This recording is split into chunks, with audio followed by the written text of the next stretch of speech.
Namaste, good morning, good afternoon, good evening. Welcome to the Hindu Academy live stream show. If you're new to the broadcast, this is where we meet every Saturday at 2 o'clock UK time. Please note that from next week, as in from tomorrow, the clocks change, they go back 1 hour. So adjust your timings accordingly for next week and the broadcast for going forward. So on this live stream, what we do is we discuss anything and everything to do with modern Hinduism. Today, we have a focus topic, which is going to be around why Hindus in the UK don't get involved in politics. But first, I'd like to just wish everybody a very happy Diwali and all the best wishes for a healthy, safe, and prosperous new year for you and your loved ones ahead. So as we celebrate the New Year's with lots of new aspirations, lots of new dreams and goals, what I'd like you to do is get involved in helping us share the message about what we are doing here. So how can you get involved? Well, a couple of ways. You can like, share, subscribe to our channels. We are on youtube.com/Hindu Academy. You can also follow us on facebook.com/Hindu Academy. Join in the conversation by leaving your thoughts, your comments, your questions into the chat area on whatever platform you are on. And we will pick this up and try to answer your questions live on air. So before we get on with the rest of the session for today, I would like to play a focus video on this topic featuring Jay Lakhani and the topic of why Hindus in the UK don't get involved in politics more. So let me just share this video and I will be back shortly.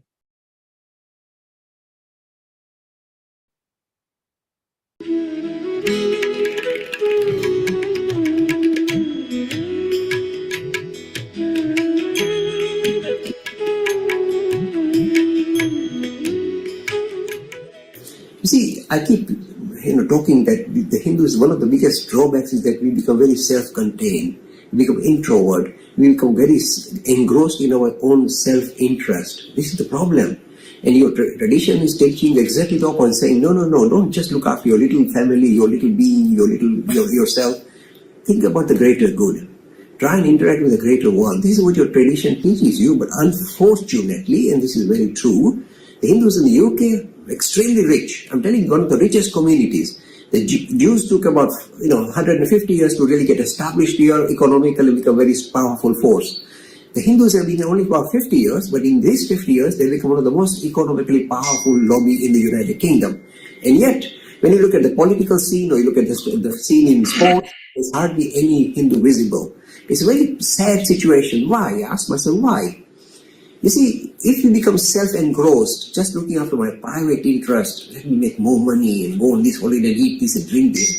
When you become like this self-centered, and rather than kind of centered on the greater good, you become like that. So even though you are very rich, very clever, very professional, and yet you are not able to in a way interact with the greater humanity, that is why they are not visible in the political field as well as in the field of many other fields as well. Because unless they can make money out of it, they aren't bothered. And money doesn't come out with politics that easy. Well, sometimes it does, but it doesn't come out. It gives you power, but it gives you interaction with greater humanity. And somehow we fail to do that. So I'm telling the Hindus, the United Kingdom, look, or throughout the world, don't be self-engrossed. It's nice to look after your personal interests, but try and be more broad in the way you approach life. So interact with other human beings and continue to kind of participate in greater society, and politics is one of the areas where you can interact. And I'm pleased to say that our Narendra Modi is spiritually oriented, is now entering politics in no uncertain terms. Good luck to him. Free e-learning course in Hinduism. To register, please visit www.hindu-academy.com. Talks on Hinduism, sponsored by People Care. Encouraging caring for the elderly in their own homes. For more information, please visit peoplecare.com. Brilliant. So what a nice video for us to explore today, an interesting topic.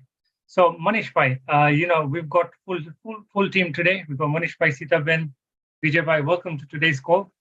Manish Bhai, we were just having a chat and discussing that I think the Hindus in the UK got a nice Diwali gift in the form of Rishi Sunak achieving the seat of Prime Minister as the first British Asian Prime Minister in the UK. And that sort of sparked this curiosity around this topic of today. So I'm going to let you start this off, and then I will join you with some questions shortly. Over to you.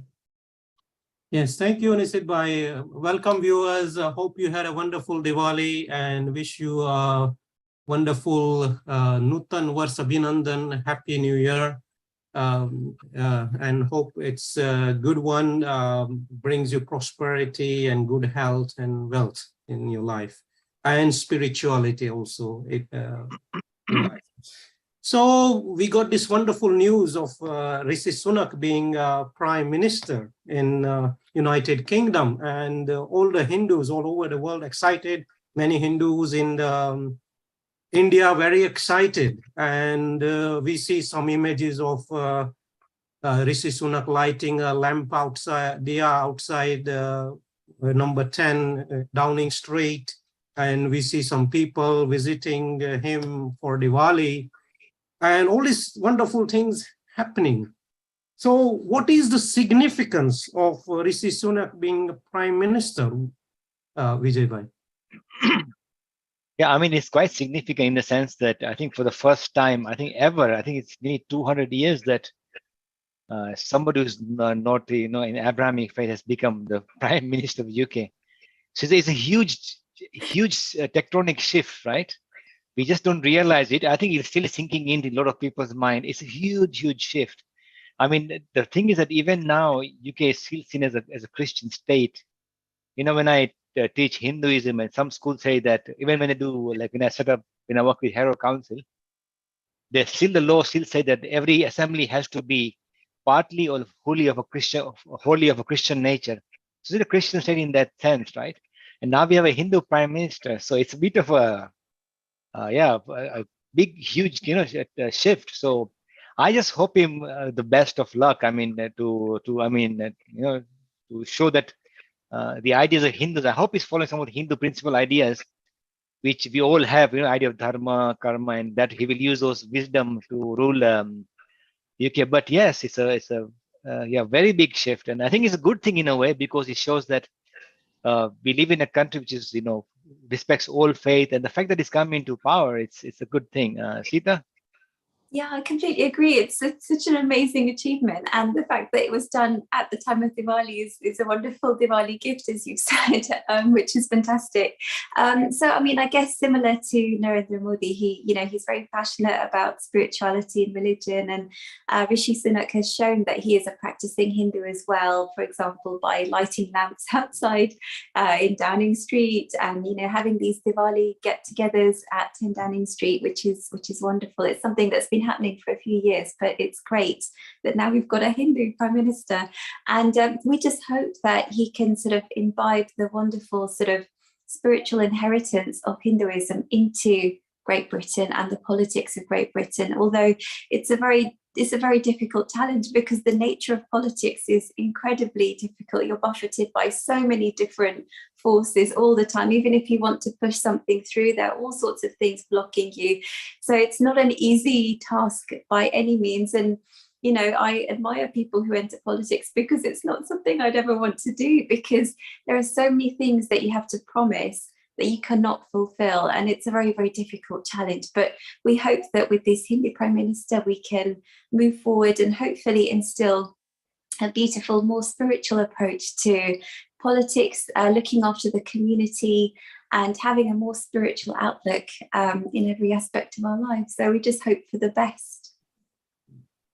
It's wonderful to hear. Yes, his term has started with many challenges, especially economic challenges and challenges in Russia, Ukraine, what's happening, so world events, and there is a challenges of sustainability and this, carbon emissions as well.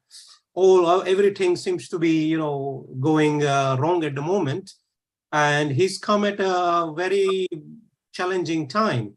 But it's he well deserved this post, does he not? Because he's been the popular leader of Conservative Party, and even when there was election between Liz Truss and Rishi Sunak, he was very popular, and Liz Truss couldn't deliver on her promise. And he seemed to be a man of people trust and someone people feel will deliver what is required from Great Britain. What's your thought on this, Sitaben? Yeah, I mean, I think the amazing thing about him is his personality and his character. He's got the charisma to really hold the attention of people. You know, his cabinet, all the MPs and, you know, Conservative members, and now the greater public, really. I mean, I think, you know, there are still a lot of negative forces out there, which you always get with any politician. And that's why it's such a brave field to enter, because whatever you do gets heavily criticized. There will always be somebody out there who will be ready to criticize you. So you have to be very sort of strong-willed, have a thick skin, because every day you'll get a caricature of yourself in the newspaper. So you have to really have a thick skin to bear with all of the sort of challenges, the serious challenges, as well as all the caricatures, all the people taking the mick out of you. You've got a lot of things to face. To be honest, if it was me, I would probably cry every day. So it's one of those things you have to be incredibly strong. You have to have the charisma and really be able to make sure you don't lose focus, because you get buffeted by so many different forces and elements trying to push their own agenda. And I think it really shows real strength of character to be able to keep to your goal, what you're trying to achieve, in the most sort of democratic and diplomatic way. Vijay Pai, any thoughts? No, absolutely agree, Sita. I think he's pretty much qualified for the job. I mean, all the MPs did support him, and because he's done a very good job as a chancellor as well.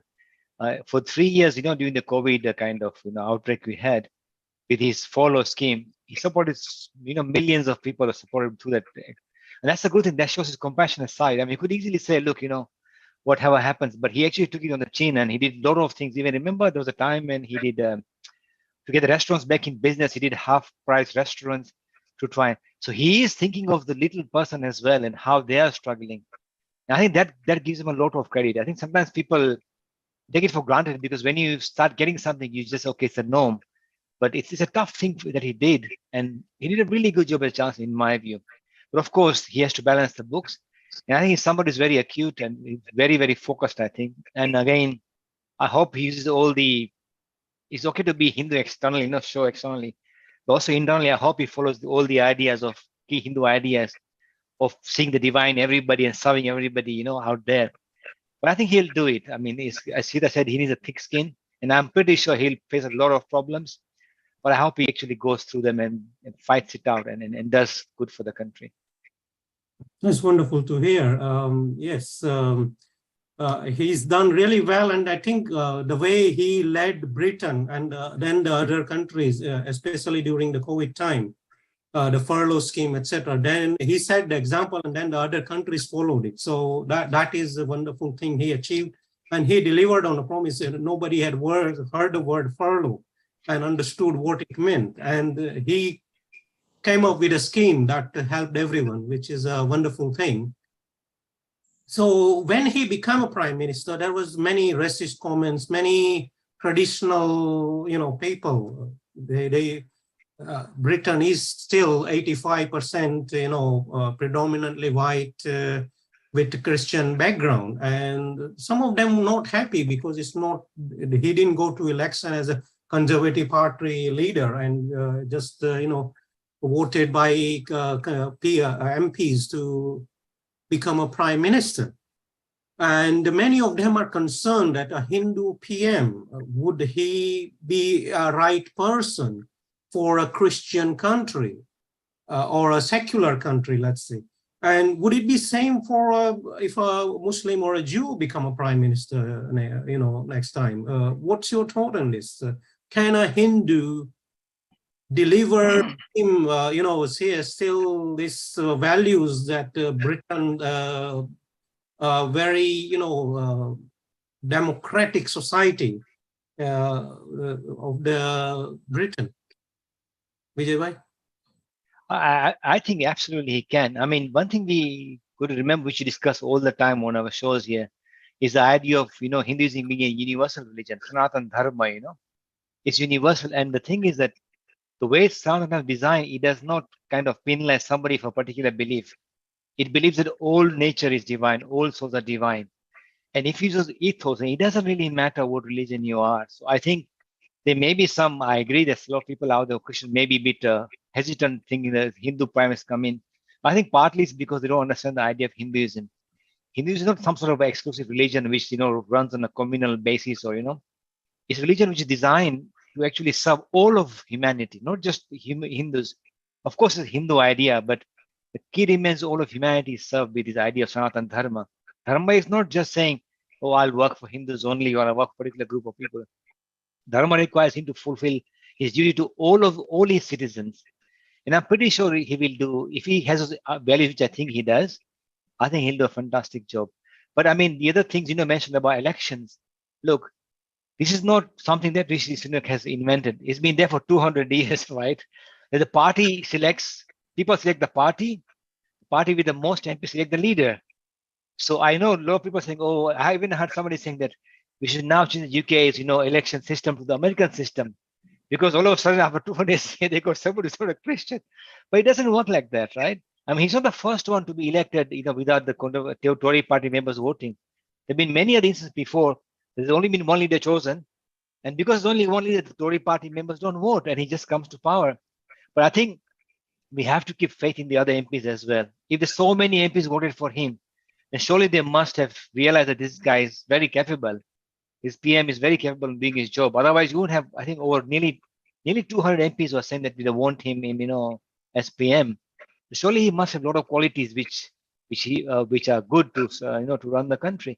So I think there's a lot of people, I guess, who are still worried. But I would say the way Hinduism works, there should be no hesitance. There should be no kind of worry at all to any other religion. Doesn't matter if it's Muslim or Christian or Hindu or any religion, Jews. I mean, I can't say if it's a Muslim or a Jewish leader comes in. I cannot say for that. All I can say is from Hindu ideas, Hinduism requires that we treat all of humanity equally and see all of humanity as divine. And that's the basis of serving the country. Sita? Yeah, I think it's great because in the video which Dad produced a few years ago, I mean, politics was quite different. There weren't all these Indian politicians so in such prominent positions in the cabinet. And to now have a Hindu prime minister is a wonderful achievement. And as Vijay Bhai said, we're not here to sort of rubber stamp, oh, this is a Hindu idea and make sure you understand that this comes from Hinduism. All we do is we kind of try and infuse spirituality into every aspect of our lives. And we try and ensure that everyone is valued as an equal human being. And actually, that's what Dad has been saying for so many years. This country is incredible because the amount of dignity which is given to every single human being is something that you don't really get anywhere else in the world. The welfare system in this country, free education, free healthcare. It's incredible. People who are not able to work, they get so much support. The disabled, people who are not able to go out in the community are given so much respect compared to other parts of the world. So in that sense, even though, there's a lot of people who don't subscribe to any particular religion in this country, and there's been so many surveys that even though it's supposedly a Christian country, there are fewer and fewer people who are calling themselves Christians. The fact that we have this beautiful welfare system, even though it can get misused, and it does get misused, but that's the price we pay for giving equal dignity to so many people. So we're very lucky that now we've got a prime minister who can hopefully forward that sort of momentum and make sure that we kind of become an example for the rest of the world, that this is actually what Dharma is all about. This is literally spiritual living in a very practical sense. That's wonderful to hear, Sita Ben, very well put there. So Britain is, as Jai Bhai explained, secular, in the name of secular democracy, has been wonderful, place where with the welfare system, where some asylum seekers come and they get everything from Syria, Ukrainians they have invited, and people have been, so many Sri Lankans have come as well when there was problems in Sri Lanka, and all these people have come and found refuge in Britain. It's a wonderful place with wonderful welfare system, and we hope this with Rishi it becomes more spiritually oriented nation with this idea of divinity of mankind coming to the fore. With BBC and other organizations in Britain, we have seen time and again that Hinduism is pushed aside or not represented properly. Can we expect better treatment now that we have a Hindu prime minister, Sitaben? I mean, it shouldn't technically work that way, but I think maybe the idea that now we have a Hindu prime minister, so the word Hinduism is maybe coming a bit more to the fore. So, you know, it's something that people are more aware of. And, you know, if we see the prime minister going out there and celebrating Diwali and being a practicing Hindu, it kind of lets everyone see that this is kind of what a practicing Hindu does. This is what we do. This is what we believe, and that wouldn't have come to the fore beforehand, basically. So I think that's important, the cultural side, but more importantly, as we've been saying, the spiritual aspect. So we're no longer Hindus who sort of shy away and we sort of, you know, carry on doing our own small thing for our own small family. Now that we are sort of quite established in this country, you know, we had immigrants from sort of 50 odd years ago coming here from India and Africa and all of that. But the fact that now Hindus and Indians are quite well established in the UK means that we now have the luxury of doing other jobs which are not so much about focusing on money and making as much money as possible. For example, Rishi Sunak, I'm sure he doesn't need his current salary. He's already so incredibly wealthy, but it shows that he's doing it for the fact that he wants to do something for the people, to try and make an impact and help the local community and the national population and everything. So it really sort of shows he doesn't need to work. I think he's so incredibly wealthy, but he's still doing this. He's still putting himself out there to do something, and hopefully we wish him all the best that he can do something really positive for this country and for the world. Vijay Bhai? I think Manish Bhai, you're right that I think partly the Hinduism has been pushed kind of in the wayside by the media.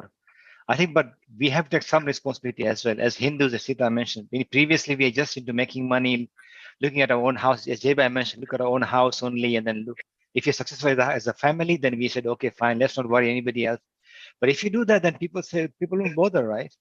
The other thing is also when you express it's not just saying I'm a Hindu. You got to express your beliefs. You got to, teach people about their beliefs, which is what the Hindu Academy is doing, right? As explaining what Hinduism is all about.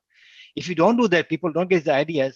Then why should you come in TV? Because nobody's bothered. So I think while it's good to have Rishi Sunak as a Hindu prime minister, I think the burden relies on all of us Hindus as well to show the positive of Hinduism and to make the country feel comfortable. Look, Hindus have got a lot to offer, but we all have to chip in. We can't just say because the prime minister is Hindu, oh yeah, everything is good now, No, but we have to support him in that sense to show that Hinduism is a very beautiful, religion and beautiful, very good, profound ideas which can benefit society at large and take country forward in both spiritual and material sense as well.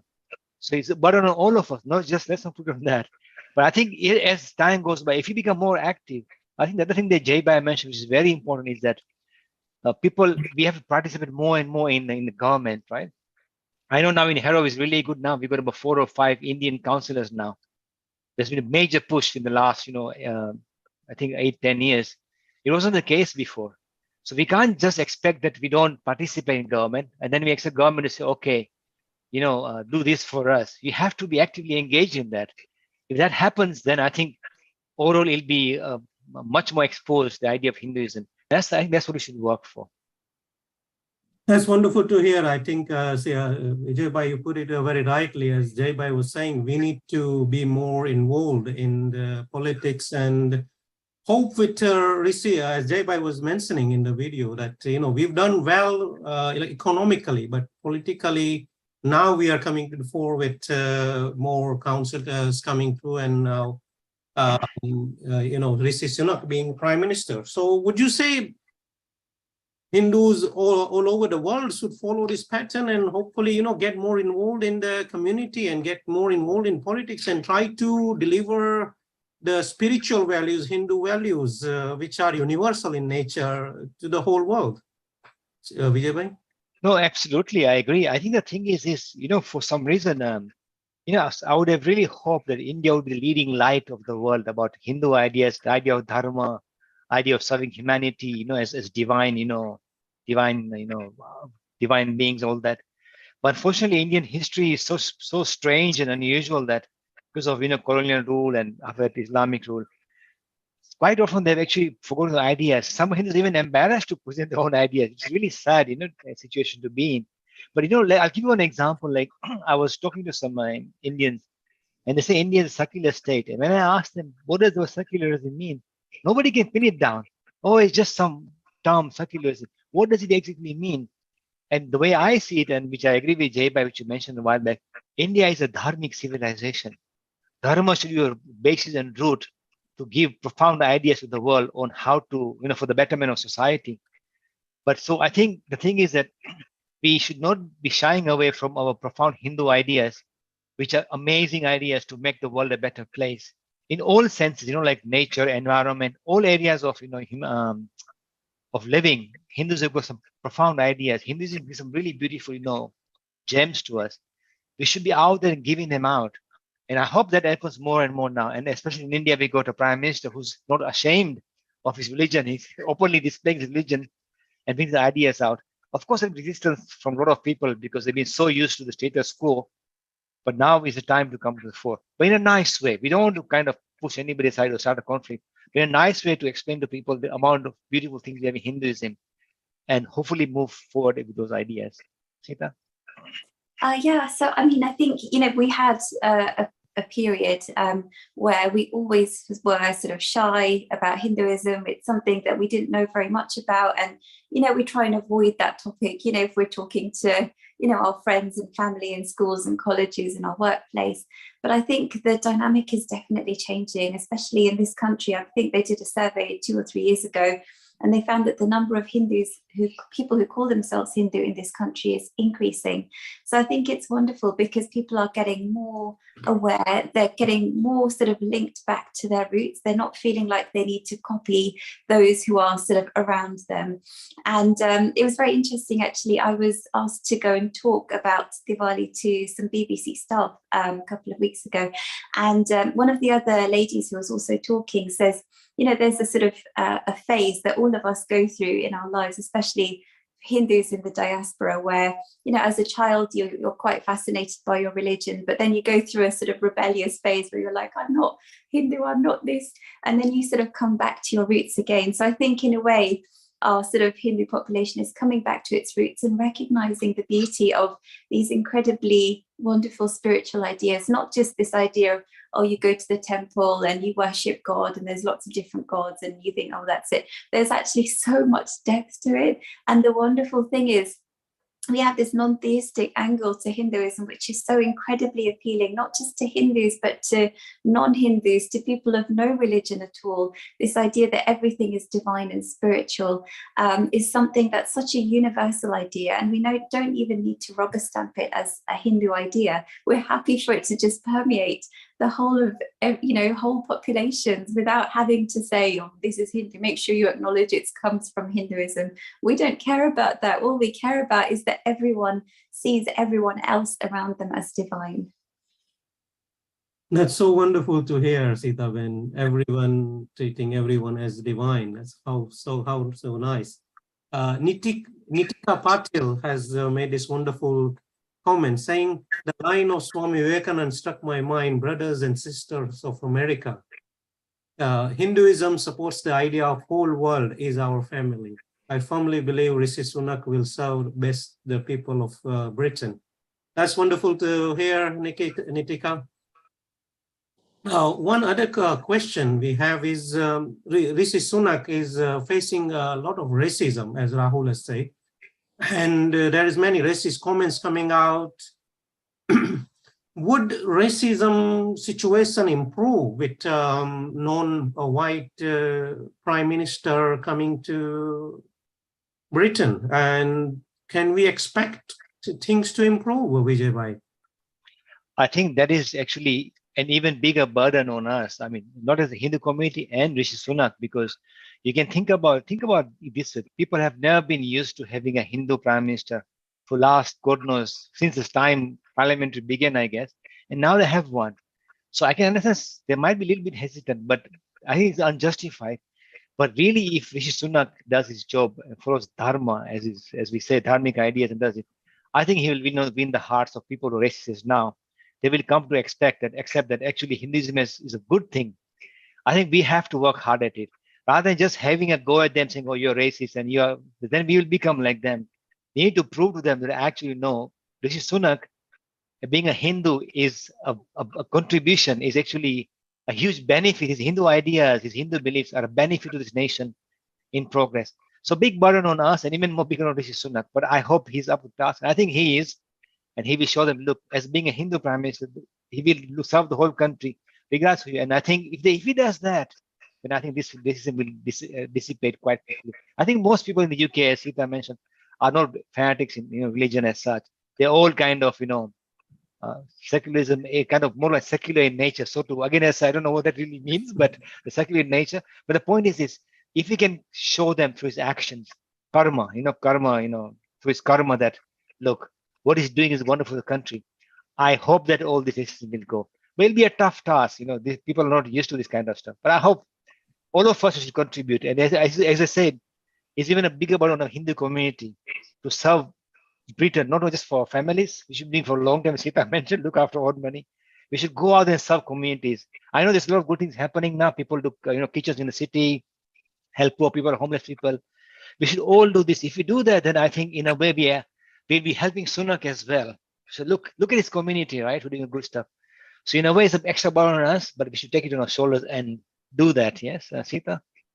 Yeah, I mean, I think racism is one of those things that's so sort of ingrained in the human mindset. It takes a long time for it to get pulled out, basically. But by sort of having somebody in a prominent position who is not of the same colour as you, hopefully it can help to build that kind of trust.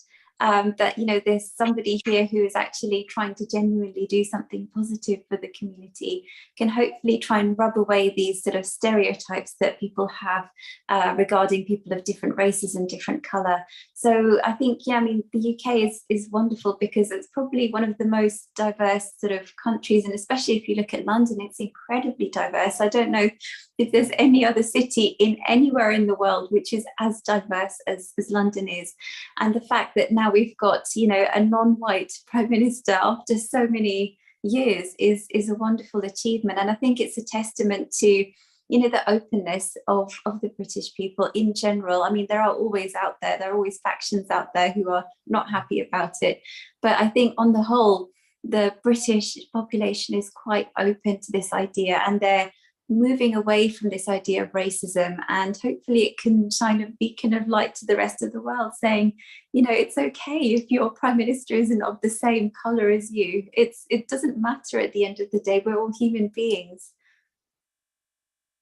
That is wonderful to hear, Sita Ben. So we have a question saying, what are some of the good qualities, values that a Hindu politician bring to the table when playing an active role in politics?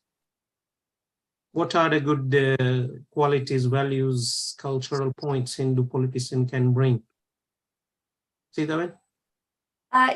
Two things, the two wonderful teachings of Hinduism, which are so relevant to the world today, are religious pluralism and spiritual humanism, as Dad has said so many times in all of his videos. So this idea of religious pluralism. So hopefully, this very pluralistic attitude of Hinduism can then permeate British politics. So we are not sort of discriminating on the basis of race, religion.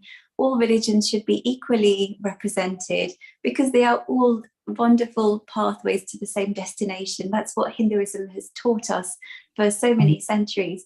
And the other wonderful thing is, as we have said throughout today, this idea of spiritual humanism, the fact that we are all a spark of the divine, and we shouldn't have all of these barriers that we put up with each other. We put up so many barriers on to do with race and gender and all sorts of attitudes that we have.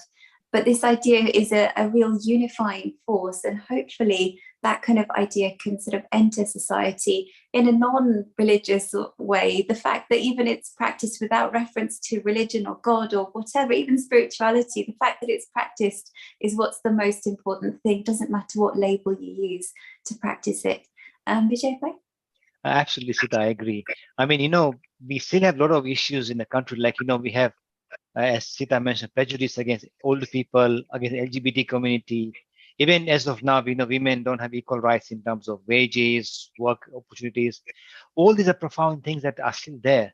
And I think Hinduism can play a very big part. As Sita mentioned, if we accept that all people are divine, everybody is trying to progress in their own way, that enough is a big step. That means we accepting that people are different and they're all equally divine and spiritual, progressing in their own pathways. That's a very big first step that Hindus can present, the wider community. Say, look, it's okay to be different. It's okay to follow your own spiritual path and support these ideas and get into people's minds that you don't have to say only my way or the highway. There's some very profound ideas that, and I think this comes down to what Jaiba has been preaching all this time, the idea of spiritual democracy, the idea of pluralistic way of living. If we do that, then we respect people for whatever they are, whatever their sexual orientation, whatever their job, whatever they do, everything will be given dignity. So I think this is something that we have, like now there's a little big issue. We see that people are saying nurses are not well paid, they're not treated nicely, teachers are very badly treated. All these things we have to work on. And so look, every job is special. Every person is unique and special. These are the kind of ideas that Hinduism can actually bring. If they bring these ideas, these are good qualities and values that we have. If they bring it to the fore, in the forefront, I think it really benefit this country. That's wonderful to hear, Vijay Bhai, Sita Ben. I agree with you that if we bring these qualities, these values to the British society, I'm sure, Hinduism and the whole of Britain will do really well. A few months back, there was, let's say, some tussles in Leicester, and so there is a comment that there seems to be a rise in Hindu phobia recently. And to tackle this, an event took place. For the first time in UK, the British Sanatan Dharma Alliance organized events called Freedom of Hindu Beliefs. It was a first of a kind event bringing together prominent parliamentary figures, community leaders, Hindu rights activists, academics, and members of diverse Hindu community. Do you think this kind of event would help in any ways, Vijay Bhai? Yes, I think we need to have more of these events. I'll tell you why, because even now there's so much, ignorance or lack of knowledge of Hinduism. And we need to go out there and put this in the forefront. I mean, the thing is, I think one thing we have to keep in mind, which is I have actually talked to some of the Muslim, people who come in Sakre. The thing we saw in Leicester with a lot of this, people shouting and whatever, even in the Muslim, it doesn't depend on the majority of the Muslims. The very few who are doing this, the extremists are jumping up and down, trying to create this tension. But I think what Hindus can do is actually show them that we have profound ideas and show them the idea of what Hinduism allows, freedom of beliefs, and all these negative stereotypes people of Hinduism or religion, which is strange, bizarre. And sometimes it's seen as a negative kind of, negative way. We will show them actually there's a positive thing. People being allowed to worship and believe in their own way is a positive thing. So I think we have to put some effort at this kind of events, which I guess open to all communities and all faiths. It'd be very useful to show people about, that Hinduism is not out there to get you or try and dilute your faith. Some people are even scared of that. I've noticed that they're saying that Hinduism, you're giving everything goes. You're trying to make, people less religious. That's not true either. So everybody's different, right? And everybody follows follows God or follow spirituality in any way they like. So I think it's good we have such events. Yeah. Sita? Yeah, I agree. I mean, I think if you look at sort of, around the world, you look at the sort of track record of Hindus and things, we're not the kind of people who go out there and persecute and try and hurt people of other religions.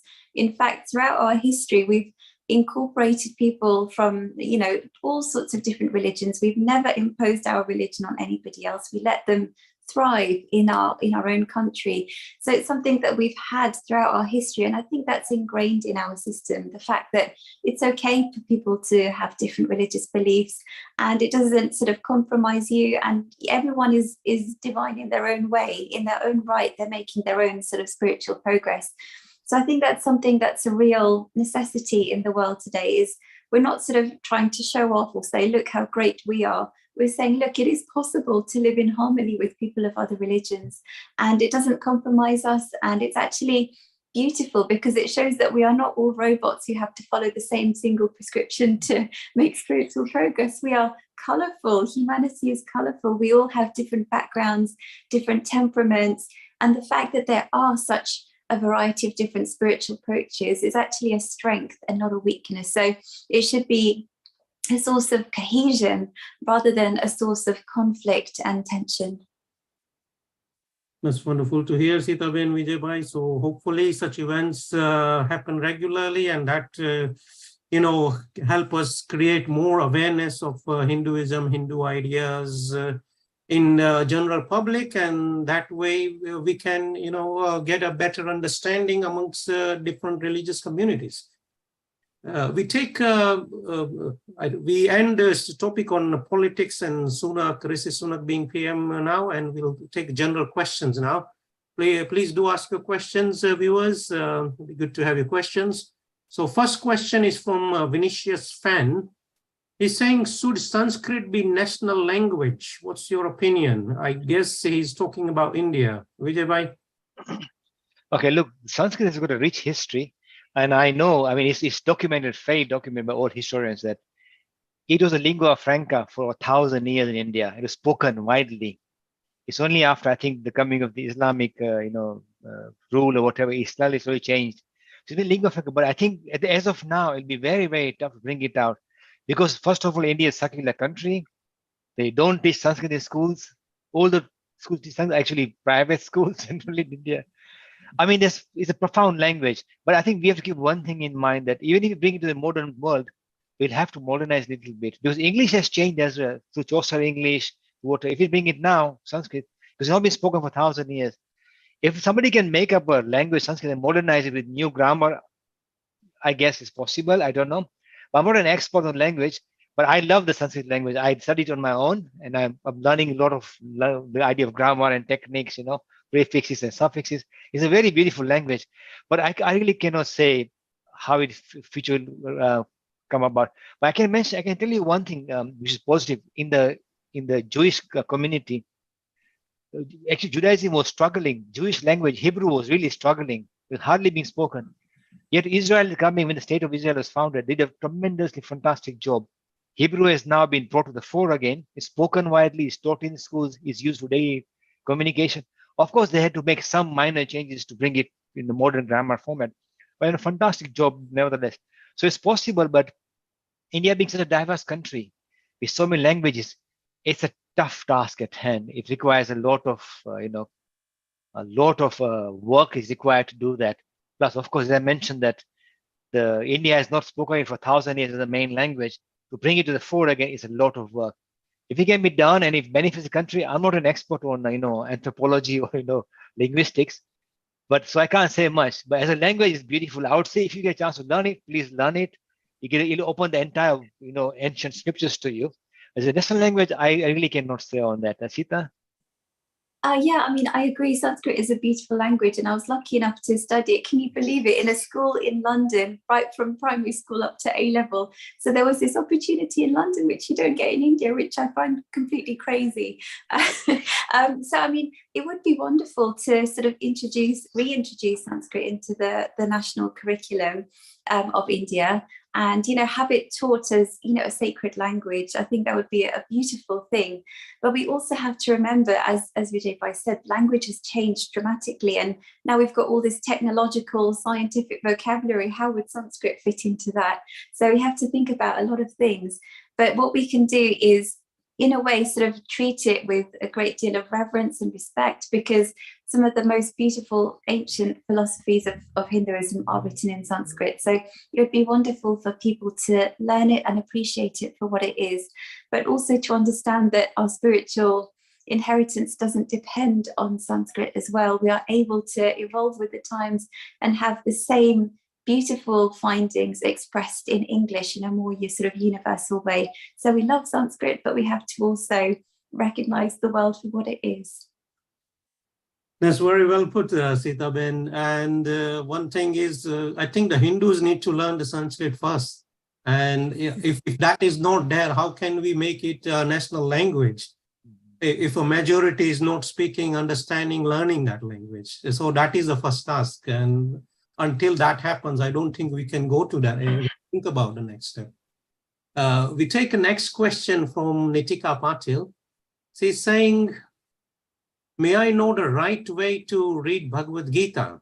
I started to read it, but can't maintain the consistency.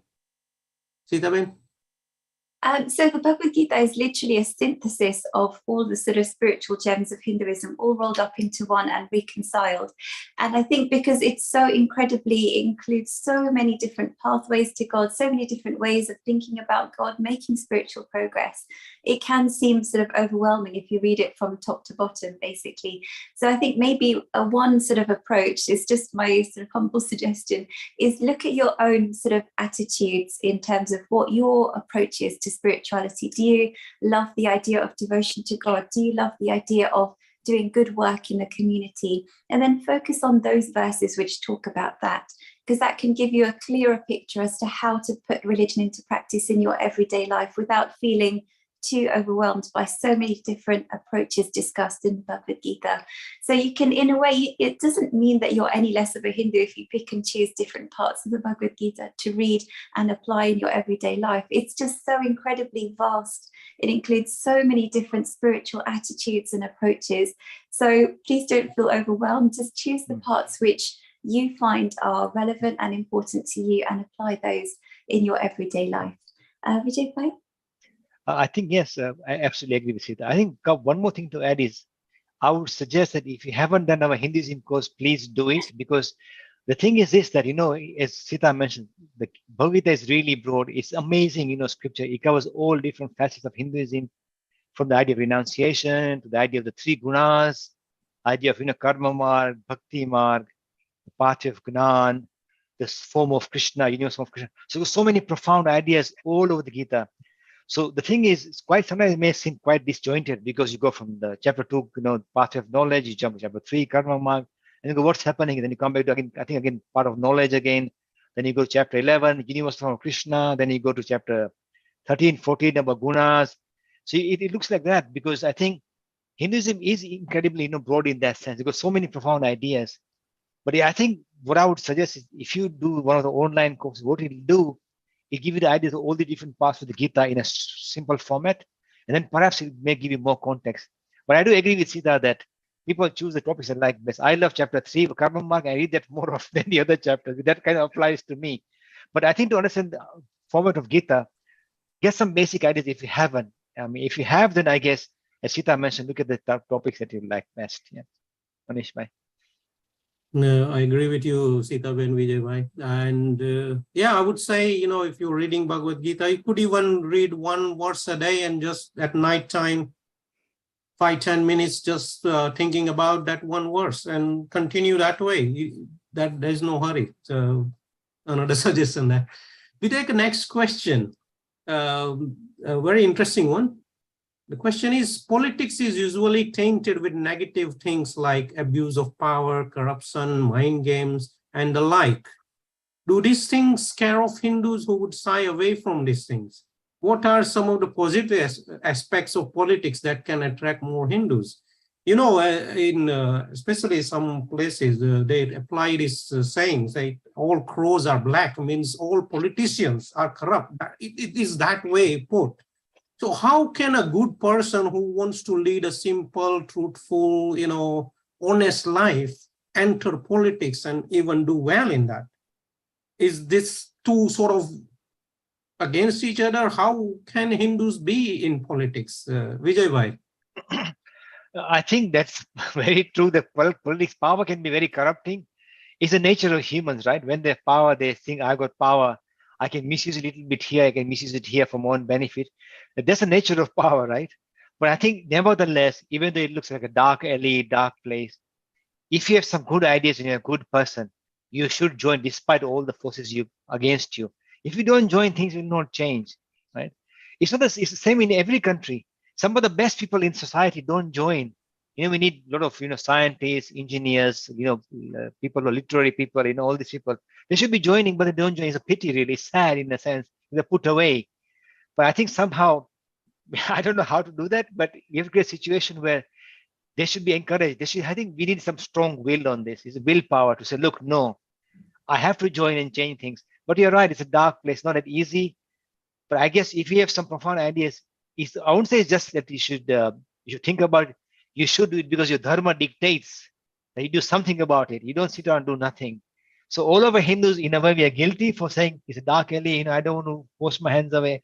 We shouldn't be doing that. We should really go out and do something about it. Even if it's a small thing, work for a local council, do some little local charity work, or work in very basic ideas, but start somewhere and then contribute to society. But yeah, I agree. It's a tough task, and most people but really we shouldn't be doing that. I mean, if you give the Gita chapter 3, Krishna is very clear. You don't run away from responsibility. You go and you do it and you sort things out. Sita. Yeah, I agree. I mean, if you have to be the change you wish to see in the world, as Gandhi said, basically. So yeah, it's incredibly tough. I think in the UK, like compared to a lot of countries around the world, we're not as corrupt, I think, as a lot of places out there. So in that sense, we are lucky that it's easier to step into a system which is already relatively, I mean, not 100%, but relatively more sort of transparent about everything, than other countries. But as Vijay Bhai said, sometimes it needs real sort of strength of character to go into a system, a governmental system, which supposedly is so incredibly corrupt, and there's so many, backhanded deals and all sorts of negative things going on. But to really be able to stand your ground is a very, very tough task. But it's the challenge that we've got as humanity. We have to try and address the problems that we see in front of us.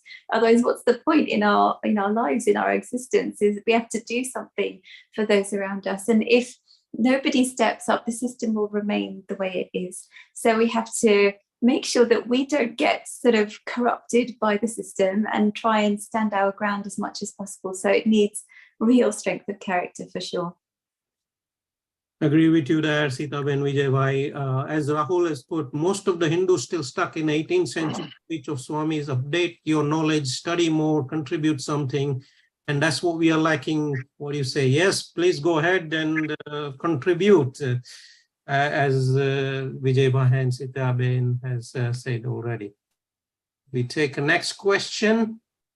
What is the meaning of swastika, Sita Ben?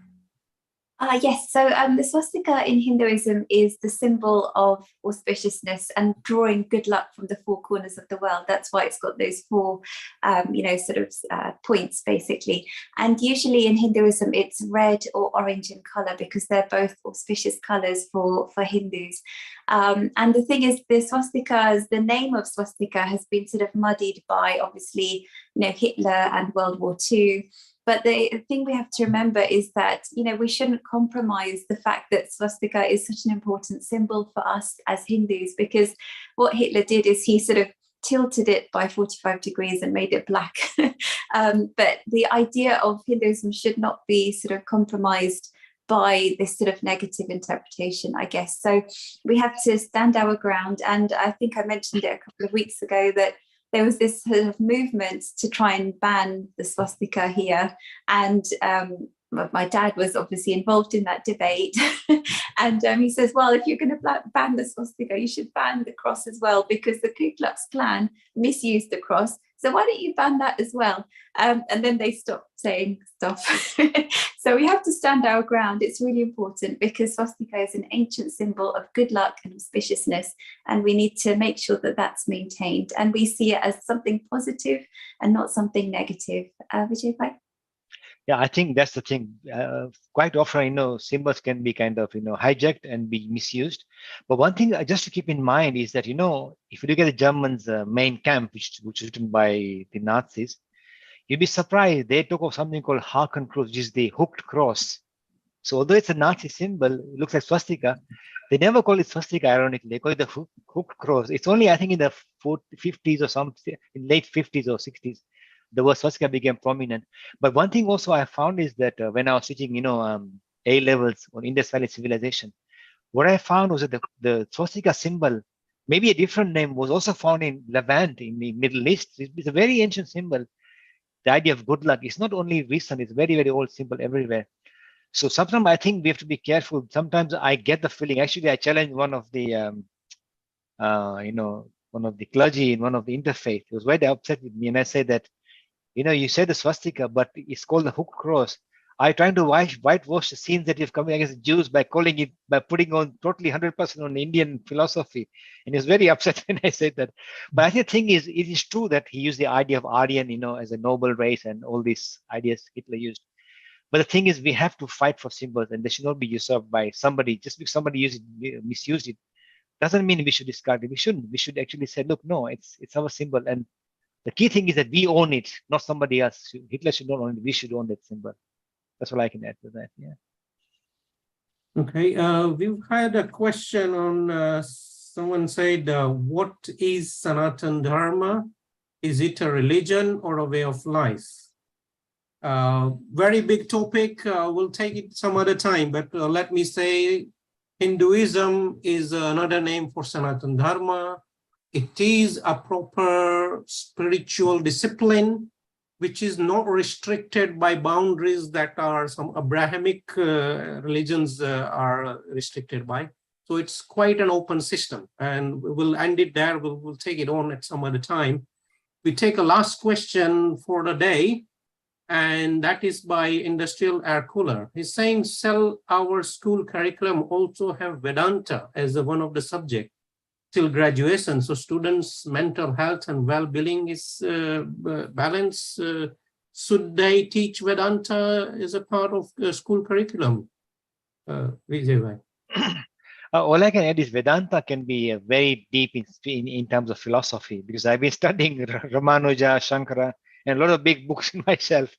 They can go quite deep and profound ideas. They discuss the idea of why the world is there. Why are we here? Why are we stuck in this material body? All these profound questions are answered by these great acharyas of India. But I think it may be quite deep for normal curriculum. But what I would say is that the curriculum Sita is producing now, which is actually Vedantic ideas in a more universal format for this day and age, is I think one of the best ways to go. But I won't talk much more on that. I'll leave Sita to talk about it, because she's the one who's working really hard on behalf of Hindu Academy to promote these profound ideas in a modern kind of sense. Sita? Oh yeah, no, thank you. You're just being very kind. So it's thanks to Aditya Ji in India, and we're actually developing our spiritual quotient course. And because India is supposedly a secular state, and we can't use the word Hinduism, we can't use the word, so many words that we can't use. And what we're doing is we're tailoring a lot of the material that we have to sort of suit the Indian market, to fit in with the school curriculum. And we're actually in the process of setting up the first session, which is going to reach about 1,000 students.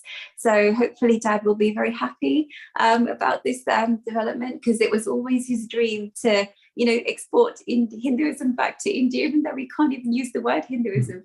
But as we've been saying throughout this whole session, it doesn't matter what the tops and tails are. The idea should just be present and let people sort of practice it and imbibe it into their everyday lives. So yeah, we're working, and hopefully we'll get there. Fabulous. So folks, it's been almost 1 hour since we started. I know it's just flown past like this. We've had a number of wonderful topics. We started with Diwali. We came into Hindus in politics, and then we diverted into all other range of questions around Hinduism. And what a wonderful session. It's been wonderful to see all the regulars back on the call. Rahul, Christine, we've got Charmaine, and a whole host of others like Donald Trump, Save Planet, and many others. Thank you everybody for joining us. With your help and support, we have managed to make some progress with our online activities. So we managed to cross 10,000 students on our e-learning portal, which sadly at the moment seems to be having some technical hiccups. It's down at the moment. So we will work on getting that back up and running very shortly. We also crossed 10 million views on YouTube, which was a target we've been holding for a while. So now the onus is on you guys. The next target for us is 1 million subscribers. We're nearly there. We're at 112,000. So we have a little bit to go. But we do have other resources for you to sort of enjoy whilst we are on this journey together. One of the first resources I can share with you all is our main website. So if you're new to the call, or even if you're a regular viewer here on the broadcast, but you've not really participated, feel free to explore this website. We have a number of resources, including the ebooks for Hinduism and various other resources. One of the other resources we have is our YouTube channel, where we do upload on a regular basis. So if you haven't hit the bell notification and subscribe, do that so that you can be notified of various videos we do upload. You can see we've got here snackable content, the short little videos on Hinduism through the YouTube Shorts. We also have some Hindi language material coming up as well. We've got English and so on and so forth, all organized into playlists for your viewing pleasure. You can go and explore so many different things, including, I think there's a playlist for 100 videos on the basics of Hinduism and things like that. So that's a really good resource. For those of you who are following us on Twitter, you will see that we also broadcast live on Twitter. And we would love to have your support on Twitter as well. We've been growing the channel and it has been progressing nicely. But with everything, we do have to request good engagement with everyone. So to make it a lively place for us all to engage in a conversation about Hinduism, even when we are not on the calls during the weekends. So with that, I'm going to stop and I'm going to, oh yes, there is one more thing to do, which is to end with a quote. This quote is a quote from Swami Vivekananda, and it was inspired by Christine, a good friend from the USA. And the quote is, "If I love myself despite my infinite faults, how can I hate anyone at the glimpse of a few faults?" So with that, I hope you have a compassionate and caring week ahead. And we look forward to seeing you next week on Saturday, 2 o'clock. Do remember, like I said, there is a change of timings in the UK. So adjust your timings to come onto the call if you're an international person for next week and going forward till the next change of timing. I think it's March, I think. So thank you, team, again for helping answer all the questions today. And viewers, see you next week. Bye-bye for now.